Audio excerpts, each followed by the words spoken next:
Dans cet exercice, on s'intéresse à un saut sans parachute et dans les deux premières parties, on compare deux modèles de chute avec le saut effectué dans la réalité et dans une troisième partie, une approche énergétique nous permet d'accéder à l'accélération du sportif lors de sa réception dans le filet.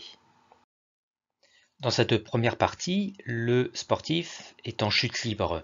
La somme des forces se résume donc au seul poids, P qui est égal à mg, et qui est égal à ma d'après la deuxième loi de Newton. Par simplification des masses, on en déduit que A égale G, et donc que les coordonnées AZ et GZ sont égales. Le champ de pesanteur est vertical vers le bas. GZ est donc positif car G est dans le même sens que l'axe. GZ est égal à plus G. AZ est donc égal à plus G également. Coordonnées primitives pour obtenir Vz, la coordonnée du vecteur vitesse, plus G est une constante, Vz est donc affine de la forme plus G fois T, plus une constante C1 qu'on identifie à T égale 0, Vz devenant V0Z, on remplace T par 0. Or, d'après l'énoncé, la vitesse à T égale 0 est nulle, V0Z est donc égal à 0. C1 qui est égal à V0Z est donc aussi égal à 0. D'où l'équation horaire de vitesse, primitive, à nouveau, pour obtenir la coordonnée z du vecteur position. G fois t est affine, z sa primitive est donc un polynôme du second degré de la forme g sur 2 t carré plus une constante c2 qu'on identifie à t égale 0. Z devenant z0, on remplace t par 0. Or, l'énoncé nous dit que le sportif part du point O, l'origine du repère, à t égale 0. Z0 est donc égal à 0. On en déduit que C2 qui est égal à Z0 est égal à 0. D'où l'équation horaire de position. Pour calculer la vitesse juste avant l'arrivée dans le filet, il faut utiliser les informations de l'énoncé, à savoir que le saut se fait à 7620 mètres du sol et que le filet se trouve à 76 mètres d'altitude. Faisons un schéma. L'origine du repère se trouve donc à 7620 mètres du sol et le filet se trouve, lui, à 76 mètres du sol. Il faut donc calculer la vitesse lorsque le sportif a parcouru une distance, grand H, qui est égale à 7620 mètres moins 76 mètres, c'est-à-dire 7544 mètres. Or, la coordonnée Vz n'est pas reliée à la distance, mais au temps. On va donc calculer dans un premier temps le temps que met le sportif pour atteindre z égale grand H, qui est égal à 7544 mètres. On utilise donc l'équation horaire de position, z devenant grand H, pour t égale l'instant th que nous allons isoler dans cette expression. On isole th carré en multipliant les deux membres de l'égalité par 2 et en les divisant par g, et on en prend la racine carrée. Et on remplace cette expression de th dans celle de l'équation horaire de vitesse, la valeur de vitesse étant égale à la valeur absolue de Vz, c'est-à-dire valeur absolue de g fois l'expression de th établie juste avant. En rentrant le petit g ici dans la racine carrée, il y rentre sous la forme g carré. G carré sur g se simplifiant par g, la vitesse VH est donc égale à racine carrée de 2GH. On vérifie l'homogénéité de la relation à l'aide des unités. Racine carrée de mètre seconde moins 2, l'unité de petit g, fois mètre, l'unité de grand H.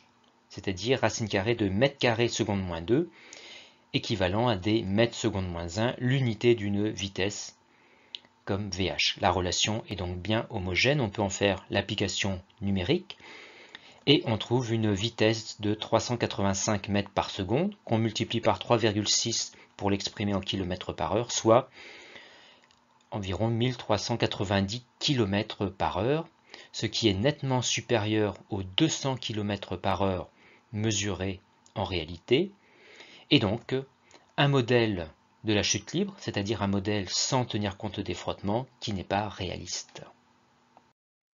Dans cette partie, on affine le modèle précédent avec l'introduction d'une force de frottement avec l'air dont la valeur est proportionnelle à la vitesse au carré. Et on s'intéresse ici à la phase du mouvement où celui-ci devient uniforme, c'est-à-dire un vecteur vitesse constant, c'est-à-dire un vecteur accélération nul. Et d'après la deuxième loi de Newton, la somme des forces extérieures qui s'exercent sur le sportif, qui est égale à ma, est donc aussi égale au vecteur nul. On retrouve là le principe de l'inertie. La somme des forces est celle du poids et de la force de frottement dont les effets se compensent. C'est-à-dire que ces deux forces ont même direction, des sens opposés et une même valeur. La valeur du poids P est égale à mg et la valeur de la force de frottement est donnée dans l'énoncé en remplaçant la vitesse par la vitesse limite, car ici on est dans le régime où cette vitesse est constante. On isole le carré de cette vitesse limite en multipliant les deux membres de l'égalité par 2 et en divisant les deux membres par c ρ fois s. D'où la vitesse limite au carré est égale à 2mg divisé par c ρ fois s.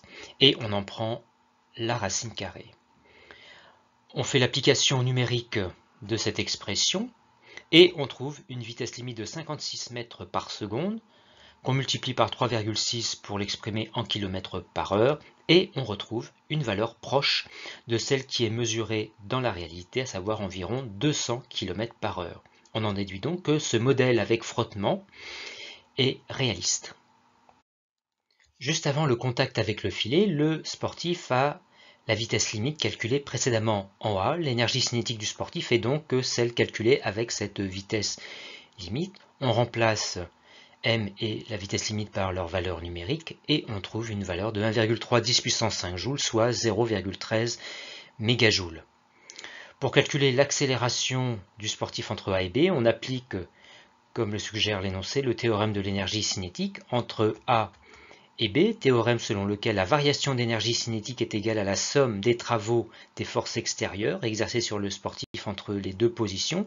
Or, l'énoncé nous dit que l'ensemble des forces est modélisé par une unique force grand F, dont le travail est donné ici.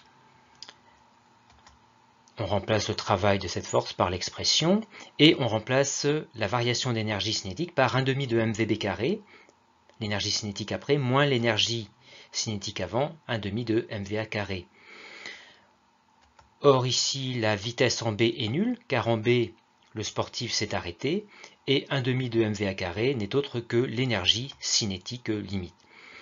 On isole dans cette égalité l'accélération du sportif en divisant les deux membres de l'égalité par m fois h, où h est la distance d'arrêt du sportif depuis le point A, distance qui vaut 20 mètres. On remplace par les valeurs numériques et on trouve une accélération de 78 mètres secondes moins 2, soit environ 8 fois l'intensité de la pesanteur et qui reste néanmoins inférieure à 10 fois petit g, 10 fois g étant l'accélération que l'on peut supporter sans se blesser. On en déduit que l'accélération subie par le sportif est supportable.